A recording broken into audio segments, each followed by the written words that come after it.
தமிழக அரசியலில் குறிப்பாக அதிமுகவின் கோட்டையாக கருதப்படும் விழுப்புரம் மாவட்டத்தில் இன்று ஒரு மிகப்பெரிய அரசியல் நிலநடுக்கம் ஏற்பட்டுள்ளது. அக்கட்சியின் முன்னாள் அமைச்சரான சி.வி. சண்முகம் அதிமுக பொதுச் செயலாளர் எடப்பாடி பழனிசாமிக்கு எதிராக போர்க்கொடி தூக்கியுள்ளதாக கூறப்படும் நிலையில் இன்று அவரது ஆதரவாளர்கள் கூண்டோடு கட்சியில் இருந்து ஓரங்கட்டப்பட்டுள்ளனர். சி.வி. சண்முகம் விரைவில் அதிமுகவில் இருந்து விலகி முதலமைச்சர் விஜய் தலைமையிலான தமிழக வெற்றிக் கழகத்தில் இணையப் போவதாக தகவல்கள் கசிந்து வரும் நிலையில் எடப்பாடி பழனிசாமி எடுத்துள்ள இந்த அதிரடி நடவடிக்கை அரசியல் வட்டாரத்தில் பெரும் பரபரப்பை ஏற்படுத்தியுள்ளது. விழுப்புரம் மாவட்டத்தில் சி.வி. சண்முகத்தின் வலது கரமாக செயல்பட்டு வந்த முக்கிய நிர்வாகிகள் பலரை அவர்களின் கட்சி பொறுப்புகளில் இருந்து விடுவித்து எடப்பாடி பழனிசாமி அதிகாரப்பூர்வமாக அறிவிப்பு வெளியிட்டுள்ளார். இதன்படி விழுப்புரம் மாவட்ட கழக பொருளாளர் கே.எஸ். ஜெயபிரகாஷ், மாவட்ட இணை செயலாளர் வெங்கடேசன், மாவட்ட அண்ணா தொழிற்சங்க செயலாளர் எழில்ராஜ் உள்ளிட்ட மாவட்ட அளவிலான முக்கிய நிர்வாகிகள் நீக்கப்பட்டுள்ளனர். அது மட்டுமின்றி இளம் பெண்கள் பாசறை செயலாளர் பாஸ்கரன் மற்றும் தகவல் தொழில்நுட்ப பிரிவு நிர்வாகிகள் என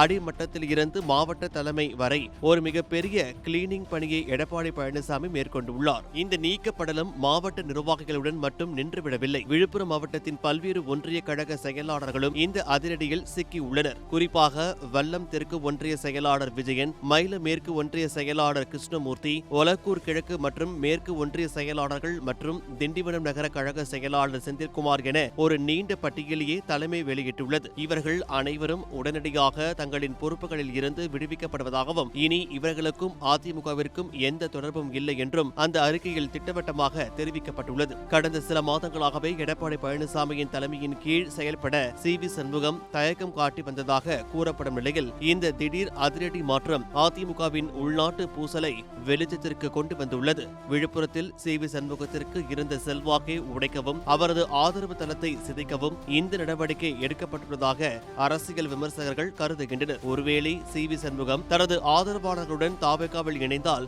அது வட மாவட்டங்களில் அதிமுகவிற்கு ஒரு மிகப்பெரிய பின்னடைவாக அமையக்கூடும். எடப்பாடி பழனிசாமி இந்த அதிரடி ஆட்டத்திற்கு சி.வி. சண்முகம் தரப்பில் இருந்து வரப்போகும் பதிலடி என்னவாக இருக்கும் என்பதை தமிழக அரசியல் களம் ஆவலோடு கவனித்துக் கொண்டிருக்கிறது.